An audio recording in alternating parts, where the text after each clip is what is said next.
Well, we got really excited when we noticed this publication in the European Journal on perhaps thinking a little bit outside of the box on how we can feed patients differently. The traditional protocols start at 25 cc's an hour and ramp up slowly.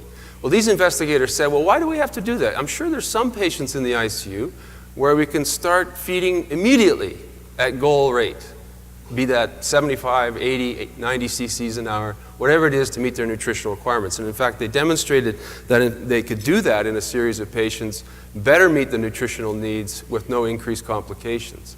So let us to think a bit differently and outside of the box.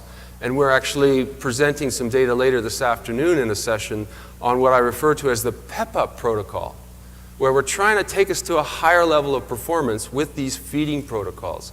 And we're leaving behind the cautionary, reactionary, slow approach to enteral nutrition and jumping into a new set of ideas. So the first set of ideas I wanted to communicate to you is that not all critically ill patients are the same, and so we shouldn't really have one approach to feeding them. This 25 cc's an hour slow ramp up, perhaps isn't best for hemodynamically unstable patients or patients with recent foregut surgery. And so thus, perhaps allowing for a trophic feed where you give a lower dose of a semi-elemental solution for that first 24 hours would mean that we can better feed them without keeping them NPO.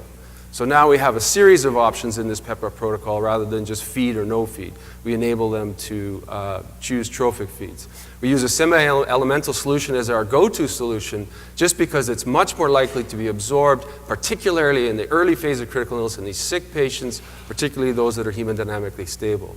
We do not use the 25 cc's an hour anymore, but rather we go right up to goal calorie. And moreover, we shift the goal from an hourly goal, 80 cc's an hour, to a 24-hour volume goal, so that you might get 1,500 mLs over 24 hours, and then let the bedside nurse figure out at what hourly rate he or she has to run it at to achieve that daily goal. Because as you know, there are interruptions to feeds. They go down to the radiology suite for 4 hours and the feeds are withheld. What happens when they come back? They start them back up at 80 cc's an hour. And we miss that opportunity to feed our patients adequately. So with a new concept of a daily target, then the nurse can double up the rate as needed to make up for those gaps.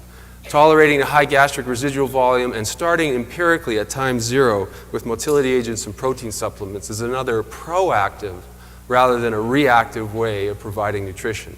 And so here's our experience. I presented this poster yesterday, and I'll be talking more about this in the session this afternoon. But this is the PEP protocol where by day 2 we're getting close to 100% of goal calories in our critically ill patients. This is a before and after study, and this is our before group. And I must confess our before group is pretty well fed because we do a good job at Kingston General Hospital feeding patients.